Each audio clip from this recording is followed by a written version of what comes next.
13.1.3 न्यायपालिका।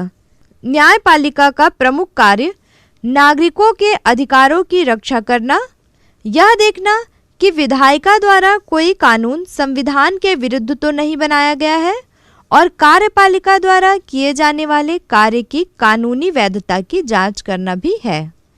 हमारे संविधान में एक विस्तृत और स्तरीकृत न्यायालय व्यवस्था का प्रावधान है। जिले स्तर से लेकर पूरे देश के स्तर तक न्यायालय स्थापित है।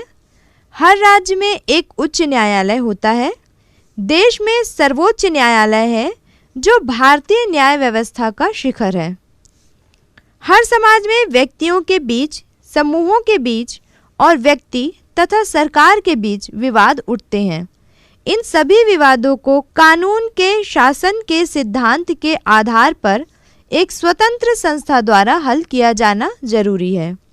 कानून के शासन का भाव यह है कि धनी और गरीब, स्त्री और पुरुष तथा अगड़े और पिछड़े सभी लोगों पर एक समान कानून लागू हो। न्यायपालिका की प्रमुख भूमिका यह है कि वह कानून के शासन की रक्षा और कानून की सर्वोच्चता को सुनिश्चित करे। न्यायपालिका व्यक्ति के अधिकारों की रक्षा करती है, विवादों को कानून के अनुसार हल करती है और यह सुनिश्चित करती है कि लोकतंत्र की जगह किसी एक व्यक्ति या समूह की तानाशाही न ले ले। इसके लिए जरूरी है कि न्यायपालिका किसी भी राजनीतिक दबाव से मुक्त हो। यह न्यायाधीशों की नियुक्ति, कार्यकाल आदि से संबंधित प्रावधानों में देखा जा सकता है। न्यायाधीशों की नियुक्ति। सर्वोच्च न्यायालय के मुख्य न्यायाधीश की सलाह पर राष्ट्रपति मंत्रिपरिषद की सलाह के अनुरूप उच्चतम व उच्च न्यायालयों के न्यायाधीशों को नियुक्त करता है। पिछले कई दशकों से यह परंपरा बनी है कि मुख्य न्यायाधीश की सलाह के अनुरूप ही राष्ट्रपति न्यायाधीशों की नियुक्ति करे। मुख्य न्यायाधीश की राय केवल उसकी व्यक्तिगत राय न हो और वह सर्वोच्च न्यायालय के अन्य न्यायाधीशों के विचारों को भी प्रतिबिंबित करे। इसके लिए कॉलेजियम की व्यवस्था की गई है। इसके अनुसार सर्वोच्च न्यायालय का मुख्य न्यायाधीश अन्य 4 वरिष्ठतम न्यायाधीशों की सलाह से कुछ नाम प्रस्तावित करेगा और इसी नाम में से राष्ट्रपति नियुक्त करेगा। वर्तमान में इस व्यवस्था के गुण दोषों की विवेचना की जा रही है और इसमें सुधार लाने के प्रयास चल रहे हैं। न्यायाधीशों का कार्यकाल निश्चित होता है। वे सेवानिवृत्त होने तक पद पर बने रहते हैं। केवल अपवाद स्वरूप विशेष स्थितियों में ही न्यायाधीशों को हटाया जा सकता है। न उनकी नियुक्ति में न ही उनके वेतन निर्धारण में विधायिका की कोई भूमिका है। इस कारण न्यायाधीश दलगत राजनीति व अन्य दबावों से मुक्त होकर अपना काम कर सकते हैं। भारत में न्यायपालिका की संरचना पिरामिड की तरह है, जिसमें सबसे ऊपर सर्वोच्च न्यायालय, फिर उच्च न्यायालय तथा सबसे नीचे जिला और अधीनस्थ न्यायालय है। आरेख 13.4 देखें। नीचे के न्यायालय अपने ऊपर के न्यायालयों की देखरेख में काम करते हैं। आरेख 13.4 भारत में न्यायालय व्यवस्था। भारत का सर्वोच्च न्यायालय, इसके फैसले सभी अदालतों को मान्य होते हैं। यह उच्च न्यायालय के न्यायाधीशों का तबादला कर सकता है। यह किसी अदालत का मुकदमा अपने पास मंगवा सकता है। यह किसी एक उच्च न्यायालय में चल रहे मुकदमे को दूसरे उच्च न्यायालय में भिजवा सकता है। उच्च न्यायालय निचली अदालतों के फैसले पर की गई अपील की सुनवाई कर सकता है। मौलिक अधिकारों को बहाल करने के लिए रिट जारी कर सकता है। राज्य के क्षेत्राधिकार में आने वाले मुकदमों का निपटारा कर सकता है। जिला अदालत जिले में दायर मुकदमों की सुनवाई करती है। निचली अदालतों के फैसले पर की गई अपील की सुनवाई करती है। गंभीर किस्म के आपराधिक मामलों पर फैसला देती है। अधीनस्थ अदालत फौजदारी और दीवानी के मुकदमों पर विचार करती है। भारत का सर्वोच्च न्यायालय हमारे संविधान में सर्वोच्च न्यायालय का विशेष स्थान है। आरेख 13.4 में आप देख सकते हैं कि वह न्यायपालिका की सर्वोच्च संस्था होने के नाते किसी भी न्यायालय को निर्देश दे सकता है और उनके निर्णयों को पलट सकता है। उसके निर्णयों का दर्जा कानून के समकक्ष होता है। सर्वोच्च न्यायालय के कुछ प्रमुख काम इस प्रकार हैं। पहला, दीवानी, फौजदारी तथा संवैधानिक सवालों से जुड़े अधीनस्थ न्यायालयों के मुकदमों की अपील पर सुनवाई करना। दूसरा, संघ और राज्यों के बीच तथा विभिन्न राज्यों के आपसी विवादों का निपटारा करना। तीसरा, जनहित के मामलों तथा कानून के मसले पर राष्ट्रपति को सलाह देना। चौथा, व्यक्ति के मौलिक अधिकारों की रक्षा के लिए याचिका सुनकर आदेश जारी करना। इस प्रकार हम देख सकते हैं कि नागरिकों के लोकतांत्रिक अधिकारों की रक्षा करने में, कानून की सर्वोच्चता बनाए रखने में तथा राज्य के क्रियाकलापों को संविधान के मर्यादाओं के अंदर बनाए रखने में संपूर्ण न्यायतंत्र और विशेषकर सर्वोच्च न्यायालय की अति महत्वपूर्ण भूमिका है। निर्वाचन आयोग। हमारी लोकतांत्रिक प्रणाली में निर्वाचन या चुनाव बहुत महत्वपूर्ण है। सांसदों व विधायकों के अलावा राष्ट्रपति, उपराष्ट्रपति, राज्यसभा के सदस्यों का निर्वाचन किया जाता है। इनके निर्वाचन की व्यवस्था निर्वाचन आयोग करता है, जिसका प्रावधान संविधान में किया गया है। निर्वाचन आयोग में मुख्य निर्वाचन आयुक्त सहित 3 सदस्य होते हैं। इनकी नियुक्ति प्रधानमंत्री की अनुशंसा पर राष्ट्रपति द्वारा की जाती है। निर्वाचन आयोग निष्पक्ष चुनाव कराए, इसके लिए उसे विशेष अधिकार दिए गए हैं। प्रत्येक राज्य का भी एक निर्वाचन आयोग होता है। राज्य निर्वाचन आयोग पंचायतों और नगरपालिका आदि की स्थानीय स्वशासी संस्थाओं का निर्वाचन करवाता है। उदाहरण के लिए पंचायती राज चुनाव। 13.2 संविधान और सामाजिक बदलाव के अवसर।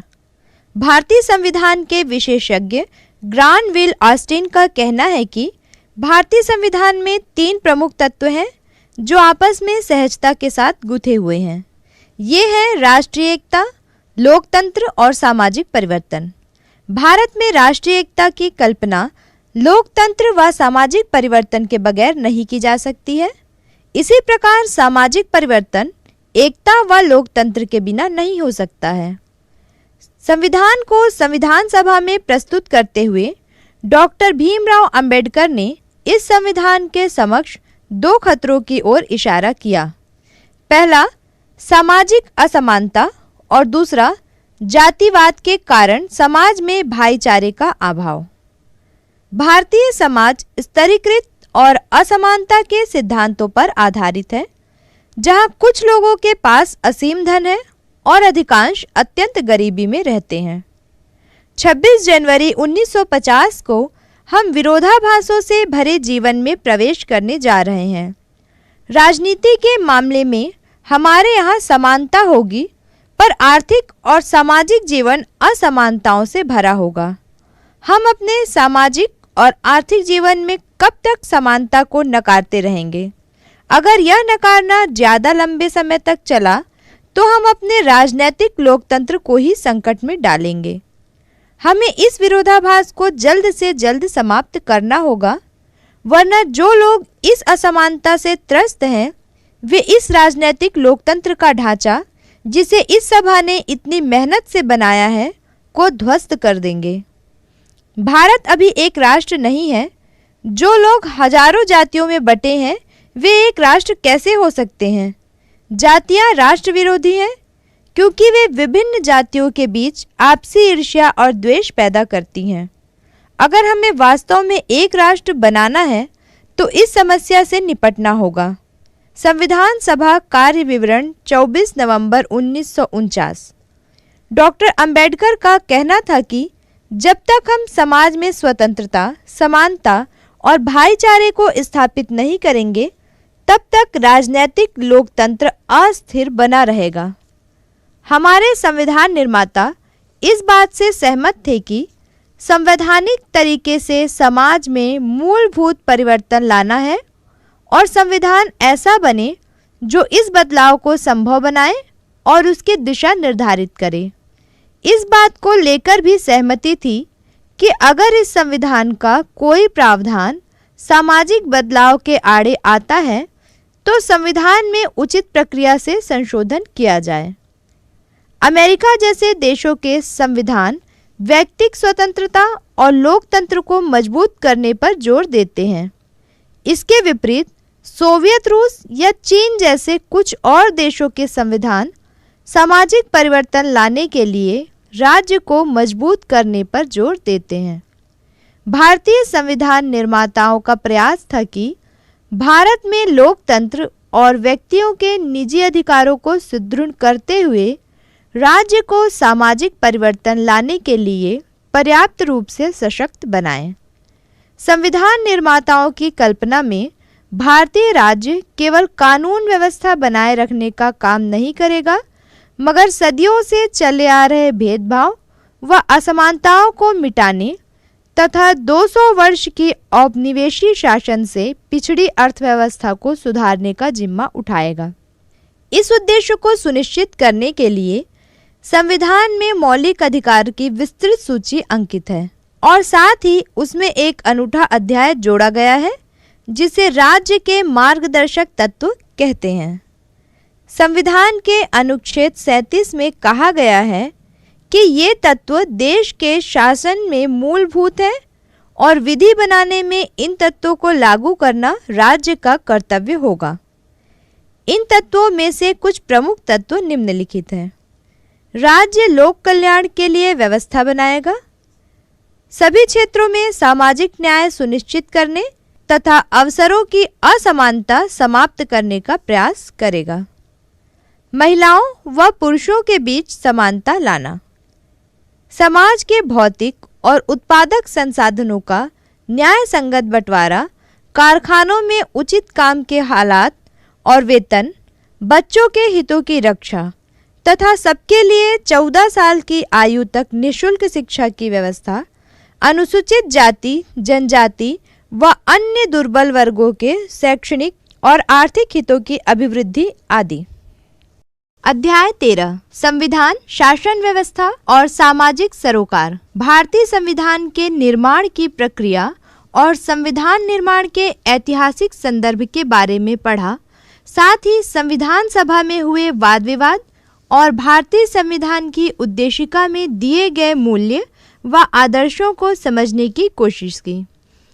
इस अध्याय में हम संविधान के अंतर्गत राजनीतिक संस्थाओं की संरचना, संविधान से होने वाले सामाजिक बदलाव के अवसर तथा संविधान के विकसित होते हुए स्वरूप का अध्ययन करेंगे। 13.1 संविधान में राजनीतिक संस्थाओं की संरचना। शक्ति का विकेंद्रीकरण। जब सत्ता का केंद्रीकरण होता है तो वह आम लोगों की पहुंच से दूर हो जाता है और उनकी ज़रूरतों व आकांक्षाओं को प्राथमिकता नहीं मिल पाती है। वास्तव में लोकतंत्र को मजबूत करने के लिए जरूरी है कि सत्ता का विकेंद्रीकरण हो और मोहल्ला, ग्राम, शहर, जनपद, जिला और राज्य स्तर पर लोगों द्वारा चुने गए ढांचे और उनके पास निर्णय लेने के अधिकार हों।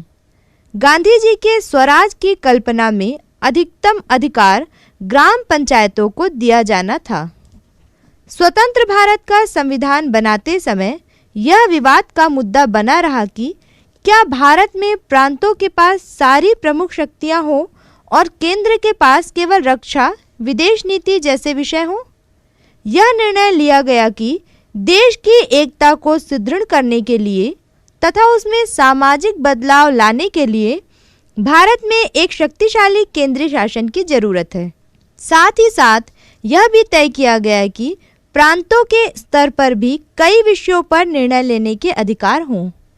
दरअसल भारत को प्रांतों का समावेश या संघ माना गया, अतः देश में 2 स्तर पर सत्ता का वितरण हुआ, संघीय या केंद्र स्तर पर तथा प्रांतीय स्तर पर। दोनों स्तर पर चुने गए प्रतिनिधियों को निर्णय का अधिकार दिया गया। 1992 में 73वें संविधान संशोधन द्वारा पंचायतों के तीसरे स्तर तक सत्ता का विकेंद्रीकरण किया गया। शक्ति विभाजन। राज्य या शासन के पास जो शक्तियां हैं वे 3 प्रकार की होती हैं: कानून बनाने, उसे लागू करने तथा उसके अनुसार न्याय करने की। किंतु ये तीनों शक्तियां एक ही संस्था या व्यक्ति में केंद्रित हो जाएं तो वह निरंकुश शासक हो सकता है। शक्ति विभाजन का अर्थ है इन शक्तियों को अलग करना और स्वतंत्र संस्थानों को सौंपने, जैसे कि आपने पिछली कक्षा में पढ़ा होगा। लोकतांत्रिक क्रांतियों का एक मुख्य उद्देश्य शक्ति विभाजन था। इस प्रकार आधुनिक सरकार के 3 अंग हैं: विधायिका जो कानून व नीतियां बनाती है, कार्यपालिका जो उन्हें क्रियान्वित करती है तथा न्यायपालिका जो उनके अनुसार न्याय करती है। शक्ति पृथक्करण।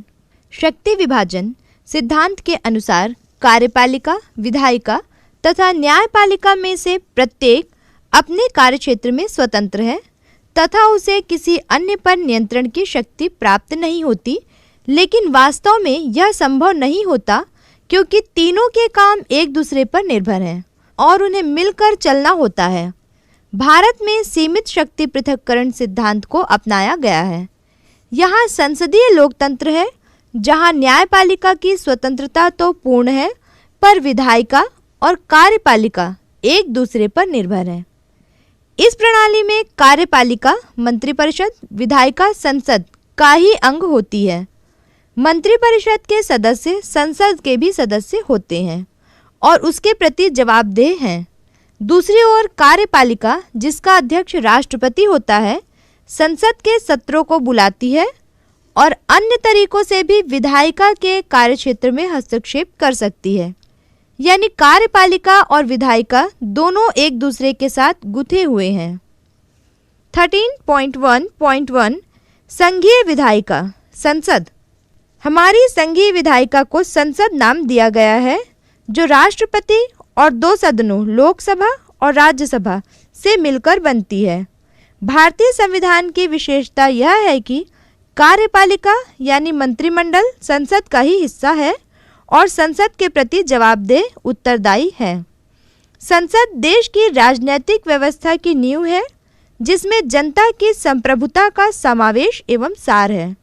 संसद राष्ट्र की आवाज़ है। संसद में समाज के सभी वर्गों और देश के सभी क्षेत्रों का समुचित प्रतिनिधित्व होता है। इस व्यवस्था में अनुसूचित जाति और जनजाति के प्रतिनिधित्व को सुनिश्चित करने के लिए आरक्षण की व्यवस्था की गई है, लेकिन यह पाया गया है कि संसद में महिलाओं का प्रतिनिधित्व अपेक्षा से बहुत कम है।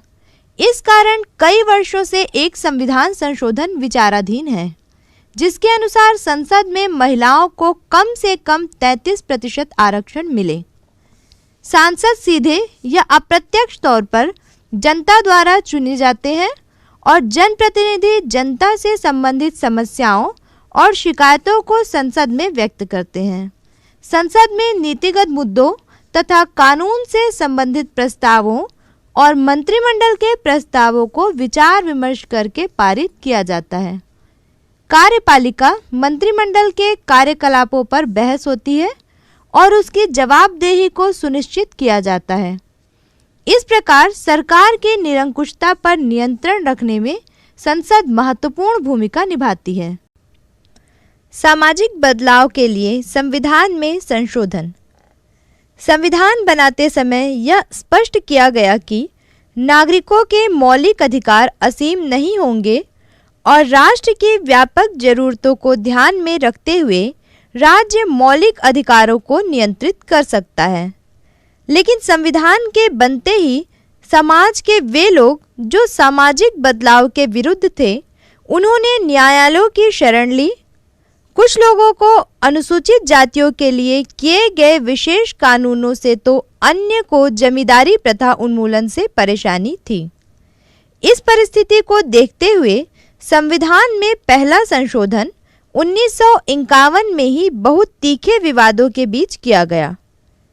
उस समय अनेक प्रांतों में शैक्षणिक संस्थानों में अनुसूचित जातियों और अनुसूचित जनजातियों के लिए आरक्षण की व्यवस्था की गई थी, जो एक दृष्टि से समता के अधिकार के विरुद्ध थे, मगर ऐसी जातियों के लिए अवसर की समानता उपलब्ध कराने के लिए आवश्यक थे। इसी कारण प्रथम संविधान संशोधन द्वारा मौलिक अधिकार वाले अध्याय के अनुच्छेदों में इस तरह के प्रावधान सम्मिलित किए गए।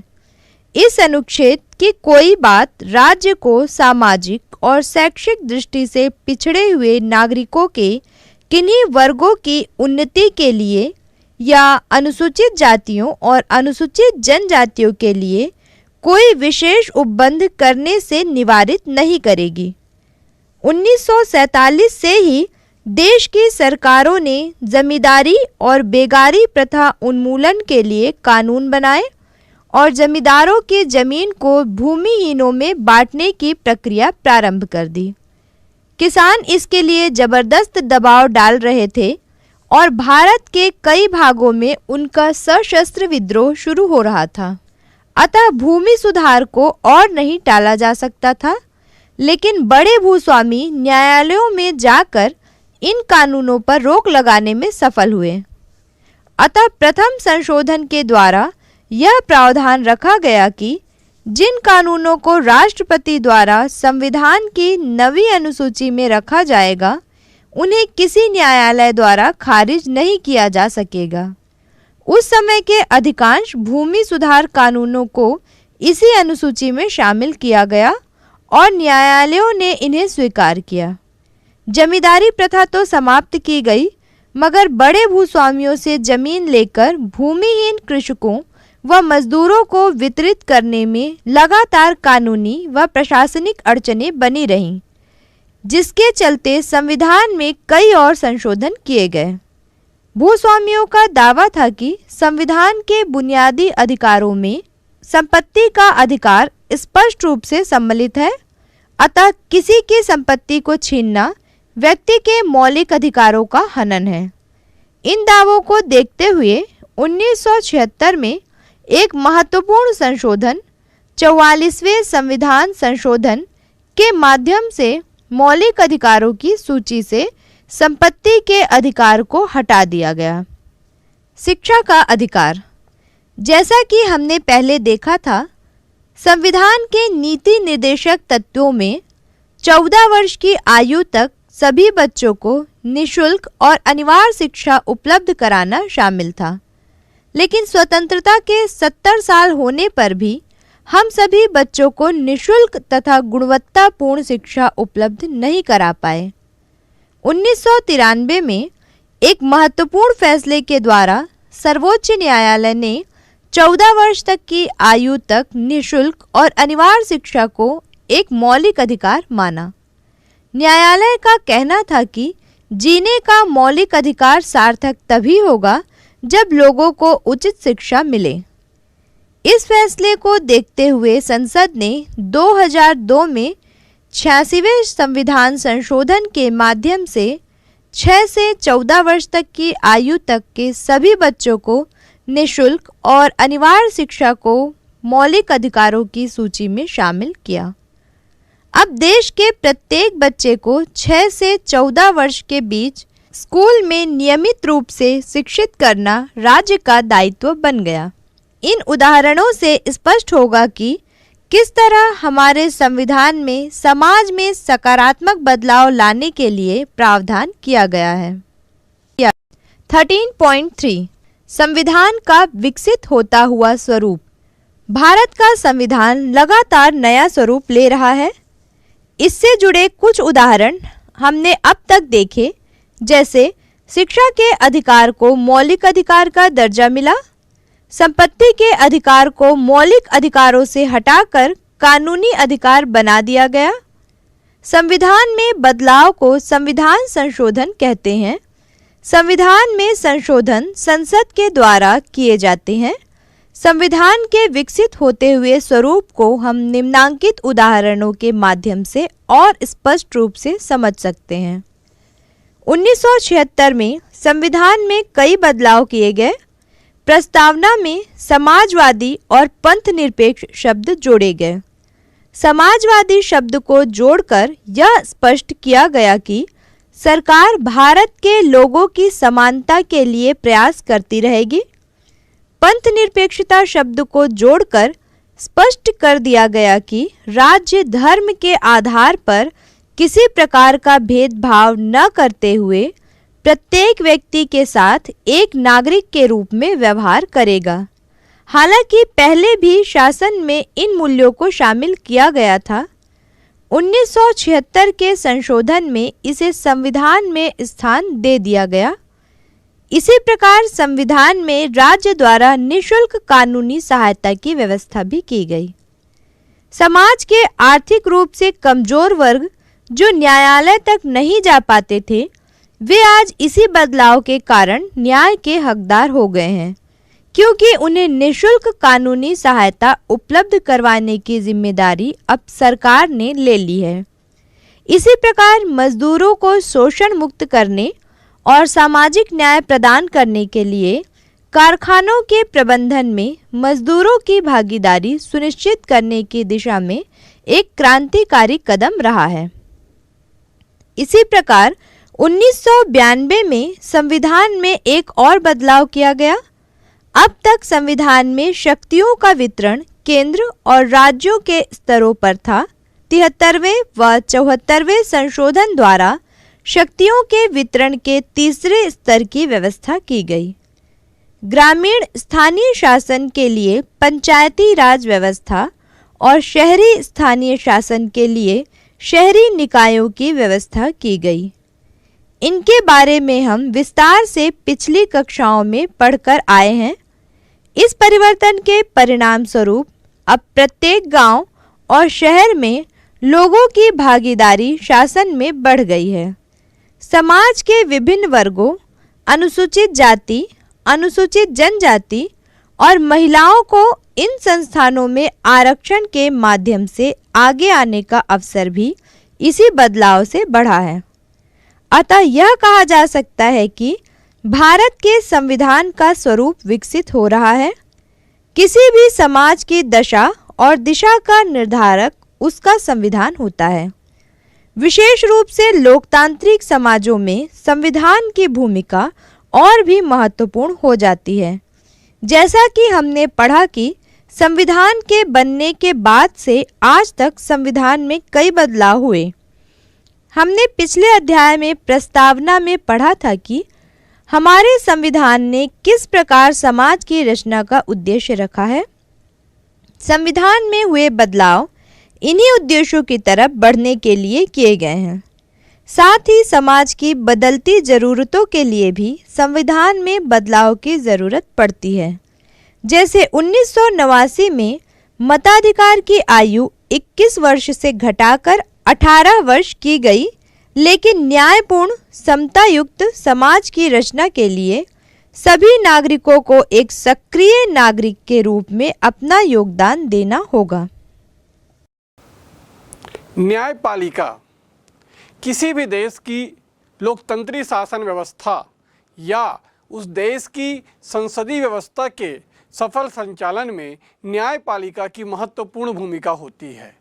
आखिर न्यायपालिका की आवश्यकता क्यों पड़ी? शासन के जब अंगों की बात होती है तो शासन के 3 अंग होते हैं, व्यवस्थापिका, कार्यपालिका और न्यायपालिका। सामान्य अगर भाषा में हम समझे तो व्यवस्थापिका जो कानून बनाती है, कार्यपालिका जो कानूनों को लागू करती है और न्यायपालिका जो उन कानूनों की व्याख्या करती है या उसको निरीक्षण करती है, जांच करती है, उसे संरक्षण का कार्य करती है। न्यायपालिका मानव के अधिकारों का संरक्षण करती है, अर्थात मानव अधिकारों के उल्लंघन होने की स्थिति में हम न्यायपालिका के शरण में जा सकते हैं।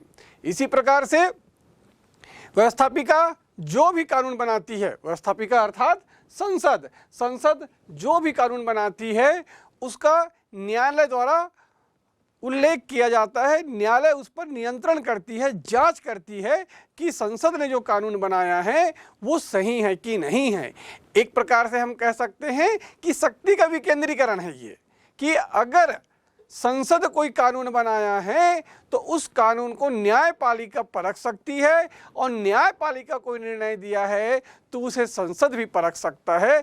इस प्रकार से भारत में शक्ति का विकेंद्रीकरण देखने को हमें मिलता है। इसी प्रकार से अगर सरकार और जनता के बीच कोई विवाद है तो इसका भी निपटारा जो है न्यायपालिका करती है। भारत में अगर हम देखते हैं तो न्यायपालिका की 4 श्रेणियां हैं। पूरे देश के लिए जो सबसे बड़ा न्यायिक व्यवस्था है उसे कहते हैं सर्वोच्च न्यायालय, जो दिल्ली में स्थापित है। इसी प्रकार से प्रत्येक राज्य या एक से अधिक राज्यों के लिए उच्च न्यायालय होती है। एक से अधिक राज्य का तात्पर्य है कि जैसे पंजाब और हरियाणा के लिए एक ही उच्च न्यायालय है चंडीगढ़ में। इसी प्रकार से प्रत्येक जिलों में जिला न्यायालय होता है, जिन्हें जिला अदालतें कही जाती है, और उन जिला न्यायालयों के अधीनस्थ न्यायालय होता है जो छोटे छोटे क्षेत्रों में बटा होता है। तो इस प्रकार से भारत में 4 स्तर पर न्यायपालिका की व्यवस्था की गई है। अब बात करते हैं हम सर्वोच्च न्यायालय की। तो सर्वोच्च न्यायालय की आवश्यकता अगर क्यों पड़ी होगी पूरे देश के लिए, प्रश्न आपके मन में आ सकता है। तो सर्वोच्च न्यायालय पूरे देश के लिए है, वो किसी एक राज्य के लिए नहीं है। उच्च न्यायालय में क्या हो रहा है? उच्च न्यायालय में राज्य की जो प्रकरण है उनका निपटारा किया जाता है, लेकिन जब 2 राज्यों के बीच प्रकरण होगा तो उसको कौन सुनेगा? तो इसके लिए हम सर्वोच्च न्यायालय के पास जाएंगे। इसी प्रकार से मैं यहाँ बताना चाहूँगा कि पूरे अंतर्राष्ट्रीय स्तर पर अंतर्राष्ट्रीय न्यायालय की व्यवस्था की गई है। अगर 2 राष्ट्रों के बीच में कोई विवाद होता है तो उसके लिए अंतर्राष्ट्रीय न्यायालय की व्यवस्था की गई है। तो आज हम बात करते हैं सर्वोच्च न्यायालय की। भारत का सर्वोच्च न्यायालय नई दिल्ली में स्थित है, देश की राजधानी है, और इस सर्वोच्च न्यायालय की स्थापना जो है ब्रिटिश काल में हुई थी 1937 में। उसके बाद जब भारत आज़ाद हुआ, भारत का संविधान हुआ, तो उस संविधान के अनुरूप उस सर्वोच्च न्यायालय को 28 जनवरी 1950 को पुनर्गठित किया गया। जैसे कि आप जानते हैं कि 26 जनवरी 1950 को देश का संविधान लागू हुआ, और उस संविधान के अनुसार फिर 2 दिन बाद हमने सर्वोच्च न्यायालय को फिर से परिभाषित किया। भारतीय संविधान के अनुच्छेद 124 से लेकर 147 तक सर्वोच्च न्यायालय के निर्माण, कार्य, न्यायाधीशों की नियुक्ति, उनके अधिकार क्षेत्र, उन पर पदच्युति, महाभियोग, सारी बातों का उल्लेख जो है इस अनुच्छेदों में किया गया है। अब देखते हैं कि कोई सुप्रीम कोर्ट, सर्वोच्च न्यायालय अर्थात सुप्रीम कोर्ट का गठन कैसे होता है। तो सुप्रीम कोर्ट में हाल फिलहाल अधिकतम न्यायाधीशों की संख्या 34 है, लेकिन फिलहाल अभी सुप्रीम कोर्ट में न्यायाधीशों की संख्या 31 है। एक मुख्य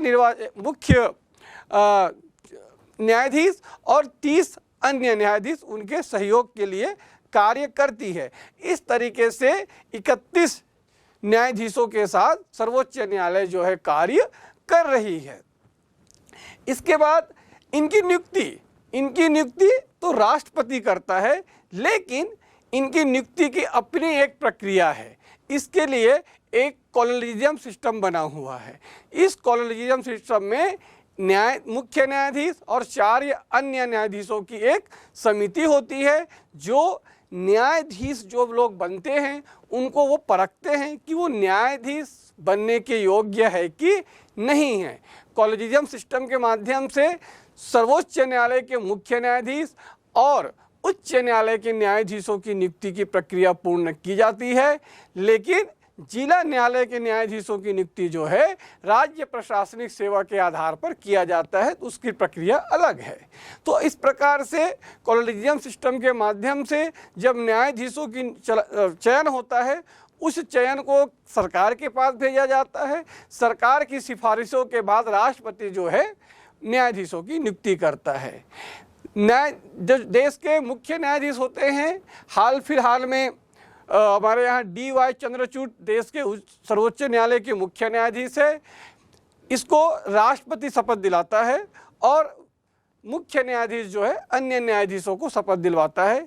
इसी प्रकार से उच्च न्यायालयों की प्रक्रिया चलते रहती है। सर्वोच्च न्यायालय में जो व्यवस्थाएं हैं उसके तहत कोई भी न्यायाधीश जो 65 वर्ष की आयु पूर्ण कर लेता है वह सेवानिवृत्त हो जाता है। सेवानिवृत्त होने के पहले भी अगर ऐसा माना जाता है, ऐसा देखने को मिला कि न्यायाधीश द्वारा किसी भी प्रकार का कदाचार या असंवैधानिक कार्य किया है तो उसको महाभियोग के माध्यम से भी हटाया जा सकता है। इस महाभियोग के लिए संसद के दोनों सदनों में, लोकसभा में 100 सांसद और राज्यसभा में 50 सांसदों की स्वीकृति जरूरी है। इतने सांसदों की स्वीकृति के बाद महाभियोग पटल पर रखा जाता है और उस पर जो है चर्चाएं होती है, और अगर वो प्रस्ताव पास हो गया तो उस न्यायाधीश को पद से हटाया जा सकता है। गौर करने वाली बात यह है कि अभी तक भारत में किसी भी न्यायाधीश को इस तरीके से महाभियोग से माध्यम से हटाने की आवश्यकता नहीं पड़ी है। ऐसी कोई परिस्थिति आई तो स्वयं न्यायाधीश या तो अपने पद को त्याग दिए या तो वो समय से पहले जो है रिटायरमेंट ले लेते हैं। इस तरीके से व्यवस्थाएं हैं और ये अच्छी प्रक्रिया है कि किसी भी ऐसी जो इस प्रकार की जो प्रक्रियाएं होती है, महाभियोग एक लंबी प्रक्रिया है जिससे प्रतिष्ठा और मान सम्मान भी जुड़ी होती है, तो ऐसी व्यवस्था की आवश्यकता हमको अभी तक नहीं पड़ी, लेकिन संविधान ने इन्हें भी हटाने की व्यवस्था रखी है। ध्यान रहेंगे कि हर पद के साथ एक लिमिटेशन जुड़ा हुआ है कि भाई आप इसके दायरे जाएंगे बाहर तो आपके साथ कार्रवाई की जा सकती है। तो भारत में जैसे हम कहते हैं ना, भारत में किसका शासन है, तो भारत में कई बार आपको लगता होगा कि प्रधानमंत्री का शासन है, कि राज्यों में मुख्यमंत्री या राष्ट्रपति, राज्यपाल, ऐसा नहीं है। भारत में कानून का शासन है, अर्थात भारत जो है कानून के आधार पर चलता है। और वो कानून कहाँ निहित है, वो भारत की संप्रभुता संविधान में निहित है। इस संविधान के बारे में हमने विस्तार से चर्चा किया है और संविधान के आधार पर ही अलग अलग पदों पर अलग अलग लोगों की नियुक्ति होती है, और जो लोग इस पद को धारण करते हैं वो उस संविधान की शपथ लेते हैं, संवैधानिक व्यवस्था का कार्य का शपथ लेते हैं। इस प्रकार से प्रत्येक व्यक्ति संविधान के बने हुए नियमों से बंधे हुए हैं, उस संविधान के इतर जाते हैं तो ऐसे कार्यों को असंवैधानिक कहा जाता है और उन पर कार्रवाई की जा सकती है। अब प्रश्न उठता है कि सर्वोच्च न्यायालय कि न्यायाधीश के लिए किसको हम बना सकते हैं। ऐसी कोई मापदंड तो होगा कि कोई व्यक्ति सर्वोच्च न्यायालय का न्यायाधीश कब बन सकता है। तो कुछ पैमाने हैं। एक सबसे पहले तो यह है कि वो भारत का नागरिक हो, दूसरा वो विधिवेत्ता हो, भाई लगे कि हाँ भाई इसके विधि का ज्ञान है, तीसरा वो 2 या 2 से अधिक राज्यों के उच्च न्यायालयों में लगातार 5 वर्ष तक न्यायाधीश की भूमिका में कार्य किया हो, चौथा वो लगातार किसी उच्च न्यायालय में 10 वर्ष तक अधिवक्ता के पद पर कार्य किया हो। अर्थात ऐसा व्यक्ति जो इन 4 मापदंडों में खरा उतरेगा, जिसे कॉलोनियम सिस्टम समझता है कि हाँ भाई ये व्यक्ति न्यायाधीश की भूमिका में बहुत अच्छा काम कर सकता है, ऐसे लोगों को सरकार की स्वीकृति के बाद राष्ट्रपति के द्वारा मुख्य न्यायाधीश के रूप में नियुक्त किया जाता है। और उन न्यायाधीशों के बीच में वरिष्ठता क्रम के आधार पर जो सबसे वरिष्ठ होगा उसे मुख्य न्यायाधीश के रूप में कार्य करने का अवसर प्रदान किया जा सकता है। इस प्रकार से हम देखते हैं कि सर्वोच्च न्यायालय जो है पूरी तरीके से न्यायिक व्याख्या की काम करता है, न्यायिक व्याख्या का काम करता है, न्यायिक पुनर्विलोकन का काम करता है। अगर किसी उच्च न्यायालय के द्वारा कोई ऐसा निर्णय दिया है जो विसंगतिपूर्ण है, जिसे उचित नहीं कहा जा सकता, तो ऐसी निर्णयों को सर्वोच्च न्यायालय जो है अपने समक्ष प्रस्तुत कर सकता है और उस पर पुनः ही व्याख्या की जा सकती है। सरकार को नियंत्रित करने का काम भी न्यायपालिका करती है। हाल फिलहाल में हम देखते हैं तो मणिपुर में जो घटना घटी उसमें सर्वोच्च न्यायालय